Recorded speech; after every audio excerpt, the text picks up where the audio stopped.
पहा नवीन एपिसोड्स एकदम add free.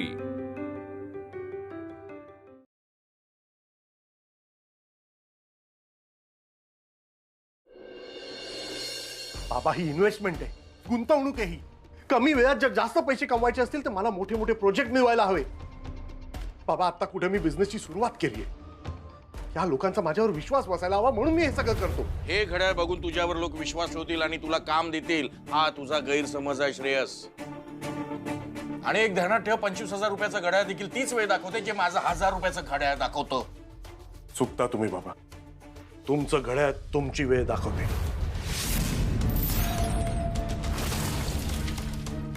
माझं घड्याळ माझी वेळ दाखवते।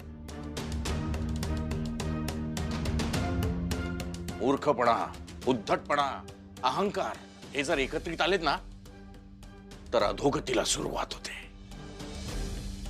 आणि त्यालाच तुम्ही लोक प्रगती समजता। हे जे काय सतत तुम्ही बोलत असता ना, यातना तुमच्या मनातली माझ्याबद्दलची ईर्ष्या दिसते। जळता तुम्ही माझ्यावर। हो आई, आज मी जे काय कमवलंय, जे काय करतोय ते यांना आयुष्यभरात करता आलं नाही ना, म्हणून यांच्या पोटात दुखतं। बाप असून मुलाच्या प्रगतीवर जळतात हे। श्रेयस,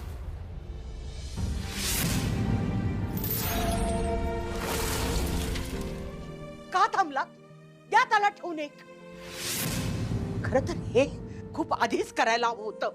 आई हो, आजपर्यंत कधीच मी तुला काही बोलले नाही, नेहमी तुला पाठीशी घातलं। पण तुझ्या वडिलांबद्दल तू एक अपशब्द जरी काढलास ना तर तो मी सहन करून घेणार नाही। काय म्हणालास? तुझा बाप तुझ्यावर जळतो? अरे जळण्यासारखं काय केलंयस? काय मिळवलंय आयुष्यात? अरे म्हणाला तू 2 पोरींचा बाप आहेस, पण बाप काय असतो ना हेही तुला माहित नाही। बापाची लायकी करतो, खरं तर त्याच्या पुढ्यात उभी राहायची तुझी लायकी नाहीये। चालता हो माझ्या डोळ्यासमोरून, चालता हो, चालता हो।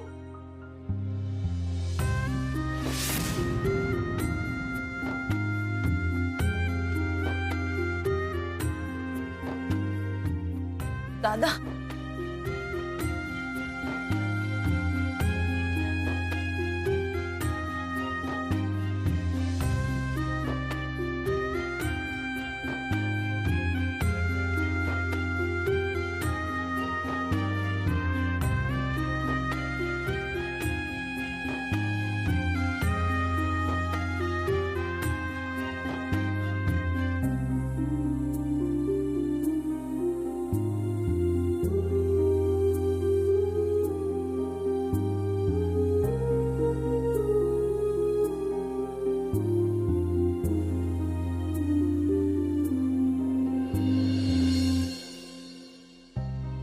संजू, कुहू, मयू, एक हे घ्या, हे तोंडावर बांधा, नाहीतर धुळू नाका तोंडात जाईल। हा काका, बबनने ना सोसायटीतल्या सगळ्या मुलांना कामाला लावलंय हो ना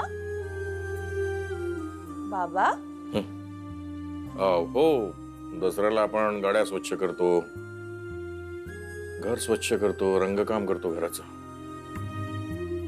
बरं आहे, यावर्षी आपली गच्ची स्वच्छ होत आहे, उत्तम आहे। सगळं मी करीन, फक्त रावणाचं तू बघ, असं म्हणून आहे ना बबननं माझ्या मागे लावलंय हे सगळं। काका तुम्ही सांगा, आता रावणाची काय थीम वगैरे असते का? हे ना आता गणपती सारखं झालंय, म्हणजे नवरात्रीत देवीची मूर्ती आणि दसऱ्याला रावण। सगळ्याला ना सामाजिक प्रबोधन लागतं यांना। आता कसं ना? काकू तुम्ही काहीतरी सुचवा ना। माझं ना डोकं चालत नाहीये, तुमचं तुम्ही बघा। अशू, बरं झालं तू आलीस, प्लीज चल ना खाली, हॉलमध्ये ना सगळ्या बायका आहेत ना रावणाची तयारी करतायत।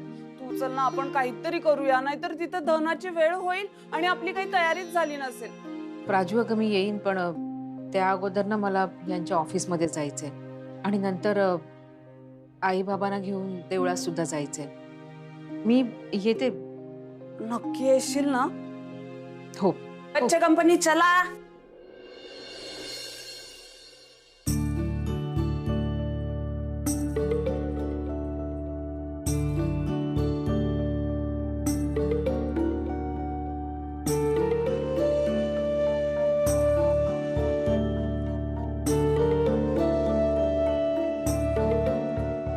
ऑफिसमध्ये पूजा असणार आहे आज.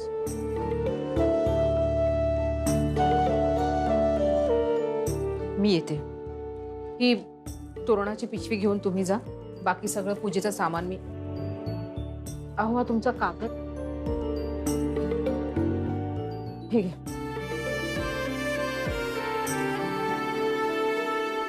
पिशवी. लवकर ये खाली.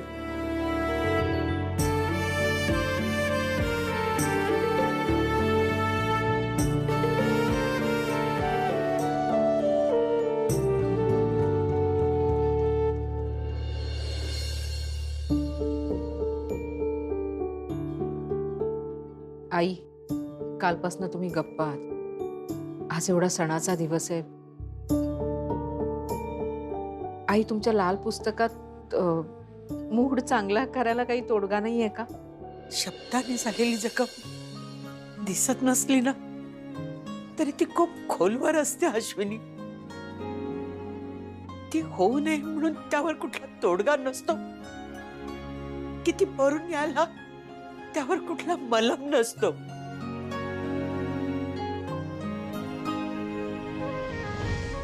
काल त्यांनी त्यांचा हात थांबवला, पण खरं तर खूप आधी मीच त्याच्या कांचीला भडकवायला हवी होती.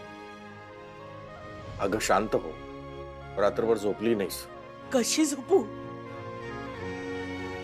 तुमचा झालेला अपमान मला नाही सहन होऊ शकत. आज या दसऱ्याला माझा फार मोठा गैरसमज दूर झाला. मला कायम असं वाटायचं की तू माझ्यापेक्षा तुझ्या लेकावर जास्त प्रेम करतेस. तुमच्या सुनेमध्ये आणि माझ्यामध्ये एक गोष्ट सारखी आहे. कोणती माहिती? आमच्या दोघींचंही स्वतःच्या नवऱ्यावर खूप प्रेम आहे. खूप. अश्विनी, उशीर होईल, जा तू.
छान झाली नाही पूजा? आई बाबांना ना बोलवायला हवं होतं तुम्ही. बोलवायला कशाला हवं? माहितीये ना त्यांना इकडे पूजा आहे. त्यांच्या समोरच निघालो आपण. मान्य आहे मला, पण ते मोठे आहेत ना आपल्यापेक्षा आणि त्यांच्या आशीर्वादाची आपल्याला गरज आहे. आशीर्वाद मिळण्याची खात्री असती तर नक्की बोलवलं असतं. मला आई बाबांना घेऊन देवळात जायचंय. तुम्ही येताय माझ्या बरोबर? जा तू, मला काम आहे तिकडे. येते मी.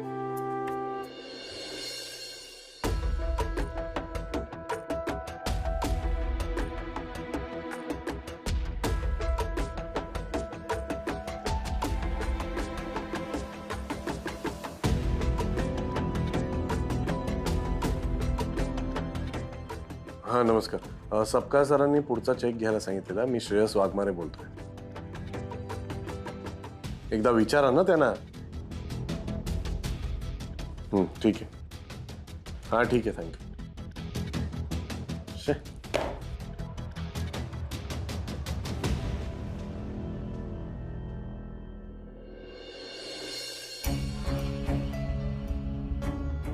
फोन करायचं राहूनच गेला.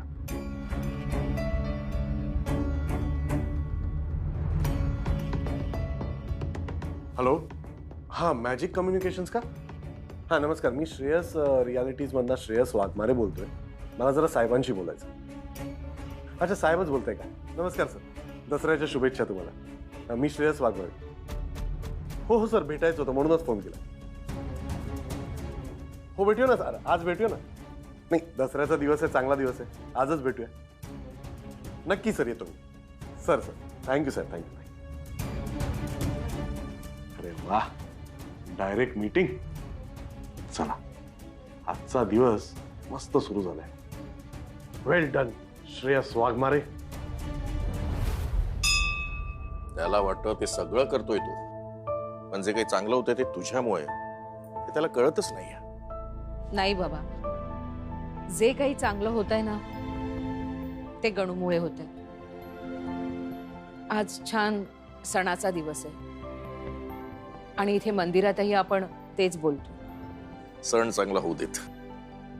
पण अश्विनी, विषय बदलवणे तुला खूप छान जमतं. नाही बाबा, तसं काही नाहीये. यांचा स्वभाव तुम्हाला माहितीच आहे. त्यांच्या वतीने मी तुमची माफी मागते. अरे ते रागाच्या भरात भलतच काहीतरी बोलून गेले, पण ते जे काही बोलले ना त्याचा त्रास त्यांनाही तेवढाच होत असेल बाबा. पण एक सांगू का, त्यांचं सगळ्यात जास्त प्रेम तुम्हा दोघांवर आहे. नवऱ्याची बाजू सांभाळून घेते. नाही आई, तसं नाहीये. त्यांना राग आला ना की कळतच नाही काय बोलावं ते. आता तेवढी एक गोष्ट सोडली ना तर ते अगदी नारळासारखे आहेत. बाहेरून कठीण आणि आतून मन तितकंच हळवं. त्या सुना आपल्या सासवांना त्यांच्याच मुलाबद्दल का सांगतात कळत नाही. मी आलेच. खरं श्रेयसनं मागच्या जन्मी खूप पुण्य केलं असेल, म्हणून अश्विनी सारखी बायको मिळाली त्याला.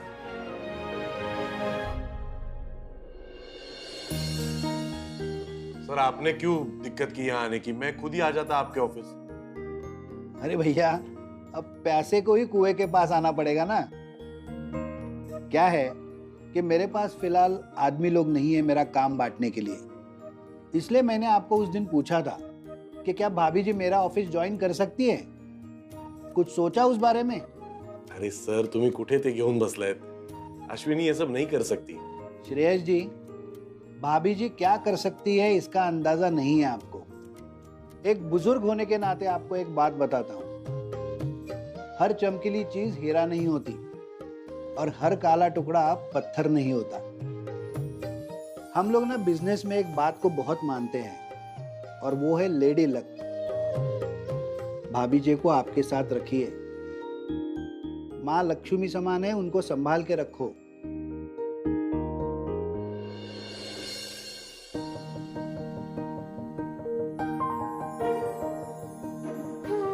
यांना कळत नाहीये. त्यांना जे म्हणायचंय ते चूक नाहीये, पण त्यांची म्हणण्याची पद्धत चुकीची. मला माहिती आहे, आपली माणसं रागवत नसतात, रुसतात. पण आज दसरा आहे आणि सगळं कसं छान आधीसारखं व्हायला हवं. आई बाबांचा हा रुसवा घालवायला काय करू? सगळ्यांना कसं समजावू? गणू, तूच आता काहीतरी मार्ग दाखव.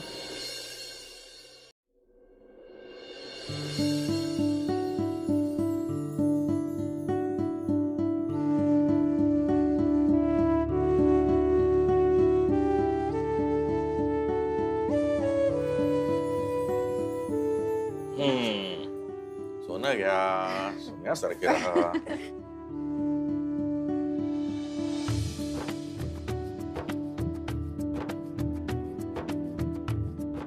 अगं बाबा कुठे आहेत? अरे दादा,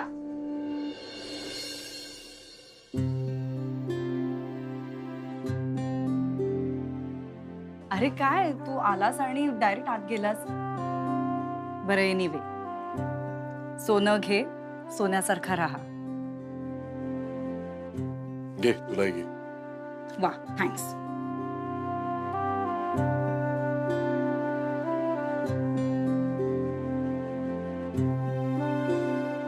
अरे दादा, आता घेतलंयस ना घड्याळ, मग अशा स्पेशल ओकेजन्सला घालायचंच ना. संजू, मामाला सोनं दे. कुहू, चल बाबांना सोनं दे. बरं, मी येते हा, म्हणजे मी खालती आहे. या सगळे. खुश रहा बेटा.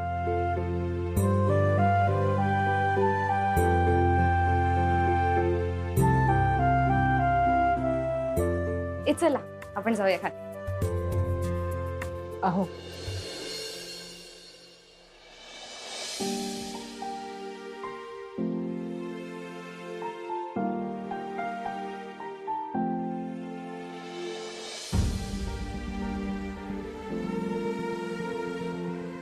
बाबा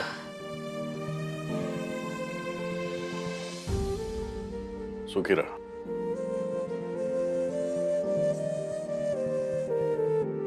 आई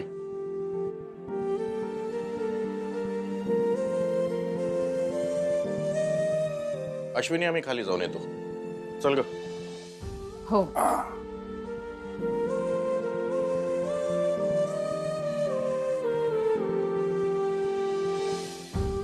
अहो खाली येत आहे ना.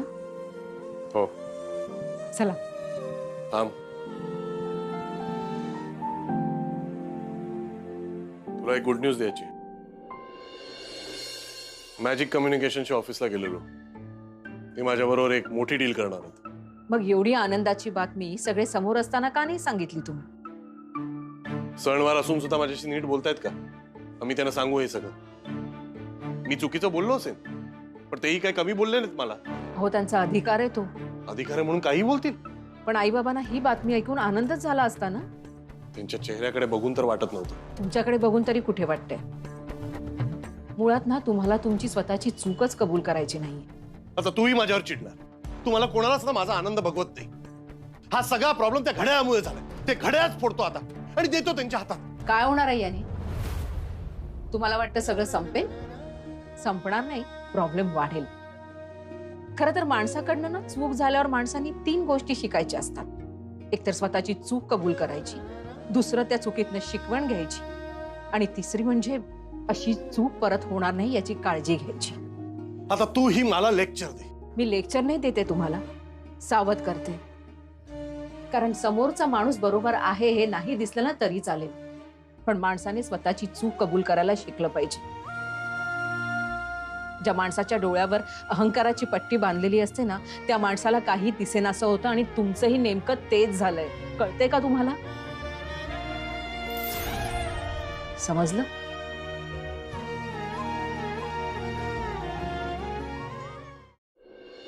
अरे काय कुठे चाल? इकडे या, इकडे या. तुम्हाला सांगते माहिती. ते बघा काय अविश्वास, शौर्य, स्वार्थ, मोह, मद, मत्सर, लबाडी, अहंकार.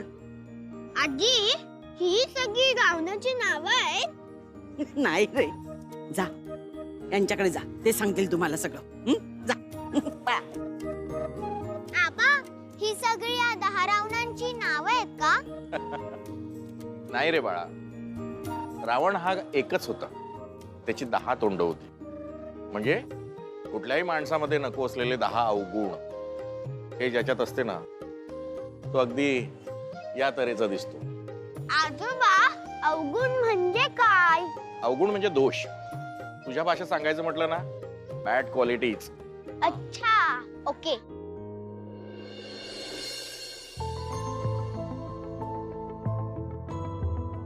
छान दिसतेस. अश्विनी तुझ्या डोक्यात आहे ना ही कल्पना फारच भारी आली आहे. म्हणजे आता तुझ्या डोक्यात आली आहे म्हणल्यावर ती भारी असणारच. आई अहंकार खूप मोठा असतो का ग?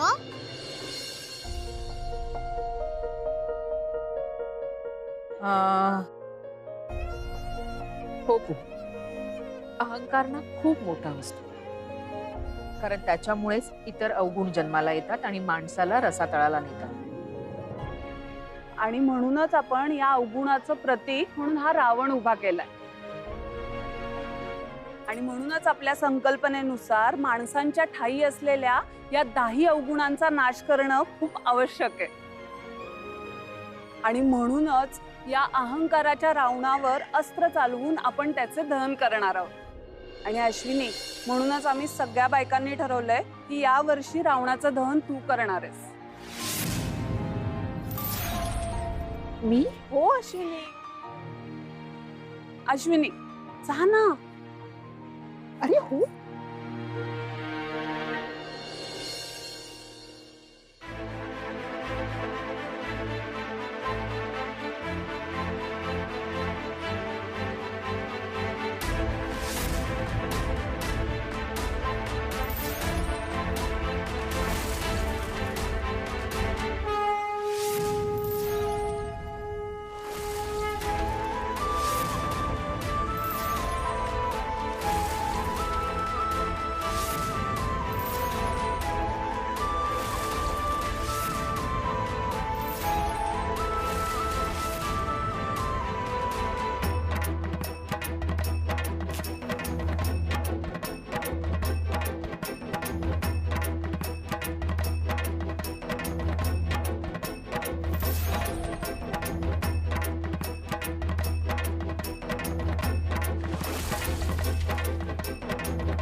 एका आगीच्या बाणाने हा लाकडी रावण जळून तर खाक होऊ शकतो, पण आपल्या आत जो रावण दडलाय त्याचं काय? त्याला कोणी बाहेरून नाही मारू शकत, तर स्वतःलाच मारावं लागतं. आणि त्यासाठी आपली प्रचंड इच्छाशक्ती लागते. अहंकारामुळे मरत असलेली नाती जपायची आणि जगवायची. मग ते नातं आई बाबांचं असो किंवा नवरा बायको.